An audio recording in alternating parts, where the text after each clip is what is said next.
पिछले महीने मन की बात में मैंने वोकल फॉर लोकल यानी स्थानीय उत्पादों को खरीदने पर जोर दिया था। बीते कुछ दिनों के भीतर ही दिवाली, भैया दूज और छठ पर देश में 4 लाख करोड़ से ज्यादा का कारोबार हुआ और इस दौरान भारत में बने उत्पादों को खरीदने का जबरदस्त उत्साह लोगों ने देखा है। अब तो घर के बच्चे भी दुकान पर कुछ खरीदते समय ये देखने लगे हैं कि उसमें मेड इन इंडिया लिखा है या नहीं लिखा। इतना ही नहीं, ऑनलाइन सामान खरीदते समय अब लोग कंट्री ऑफ ओरिजिन इसे भी देखना नहीं भूलते।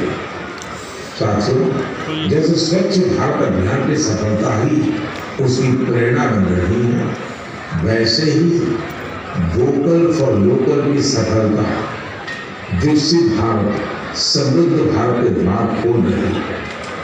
वोकल फॉर लोकल का यह अभियान पूरे देश की अर्थव्यवस्था को मजबूती देगा।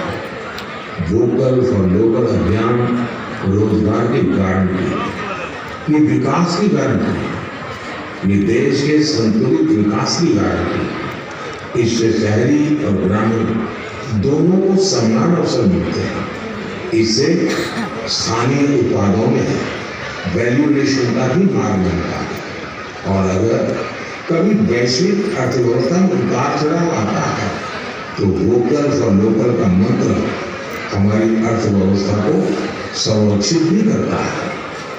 साथियों, भारतीय उत्पादों के प्रति ये भावना केवल त्योहारों तक सीमित नहीं रहनी चाहिए। अभी शादियों का मौसम भी शुरू हो चुका है। कुछ व्यापार संगठनों का अनुमान है कि शादियों के इस सीजन में करीब 5 लाख करोड़ रुपए का कारोबार हो सकता है। शादियों से जुड़ी खरीदारी में भी आप सभी भारत में बने उत्पादों को भी महत्व दें। और हाँ, जब शादी की बात निकली है तो एक बात मुझे लंबे अरसे से कभी बहुत पीड़ा देती है और मेरे मन की पीड़ा मैं मेरे परिवारजनों को नहीं कहूँगा तो किसको कहूँगा। आप सोचिए, इन दिनों ये कुछ परिवारों में विदेशों में जाकर के शादी करने का जो एक नया ही वातावरण बनता जा रहा है। क्या ये जरूरी है क्या? भारत की मिट्टी में, भारत के लोगों के बीच अगर हम शादी ब्याह मनाएं तो देश का पैसा देश में रहेगा। देश के लोगों को अपनी शादी में कुछ न कुछ सेवा करने का अवसर मिलेगा। छोटे छोटे गरीब लोग भी अपने बच्चों को आपकी शादी की बातें बताएंगे। क्या आप वोकल फॉर लोकल के इस मिशन को विस्तार दे सकते हैं? क्यों ना हम शादी ब्याह ऐसे समारोह अपने ही देश में करते हैं। हो सकता है आपको चाहिए वैसी व्यवस्था आज नहीं होगी, लेकिन अगर हम इस प्रकार के आयोजन करेंगे तो व्यवस्थाएं भी विकसित होगी। ये बहुत बड़े परिवारों से जुड़ा हुआ विषय है। मैं आशा करता हूँ मेरी पीड़ा उन बड़े बड़े परिवारों तक जरूर पहुंचेगी।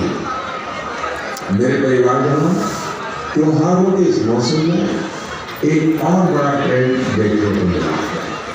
ये लगातार दूसरा साल है जब दीपावली के अवसर में कैश देकर कुछ सामान खरीदने का प्रचलन धीरे धीरे कम होता जा रहा है।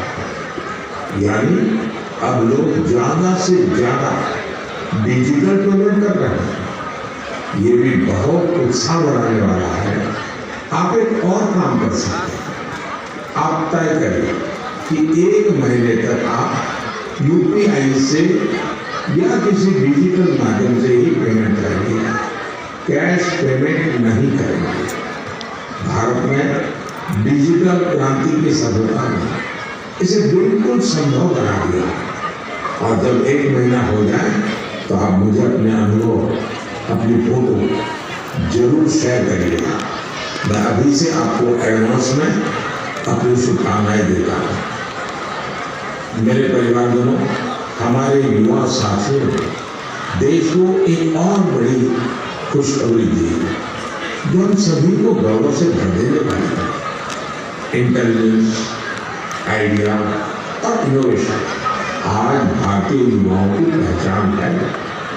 इसमें टेक्नोलॉजी के कॉम्बिनेशन से उनकी इंटेलेक्चुअल प्रॉपर्टी में निरंतर बढ़ोतरी हो, ये अपने आप में देश के सामर्थ्य को बढ़ाने वाली महत्वपूर्ण प्रगति है।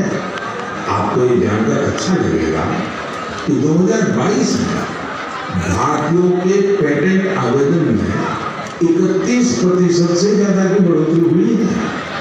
वर्ल्ड इंटेलेक्चुअल प्रॉपर्टी ऑर्गेनाइजेशन ने एक बड़ी ही दिलचस्प रिपोर्ट जारी की। ये रिपोर्ट बताती है कि पेटेंट फाइल करने में सबसे आगे रहने वाले टॉप 10 देशों में भी ऐसा पहले कभी नहीं हुआ। इस शानदार उपलब्धि के लिए मैं अपने युवा साथियों को बहुत बहुत बधाई देता हूँ। मैं अपने युवा मित्रों को विश्वास दिलाना चाहता हूँ कि देश हर कदम पर आपके साथ है। सरकार ने जो प्रशासनिक और कानूनी सुधार किए, उसके बाद आज हमारे युवा एक नई ऊर्जा के साथ बड़े पैमाने पर इनोवेशन के काम में जुटे हैं। 10 वर्ष पहले के आंकड़ों से तुलना करें तो आज हमारे पेटेंट को 10 गुना ज्यादा मंजूरी मिल रही है। हम सभी जानते हैं कि पेटेंट से न सिर्फ देश की इंटेलेक्चुअल प्रॉपर्टी बढ़ती है,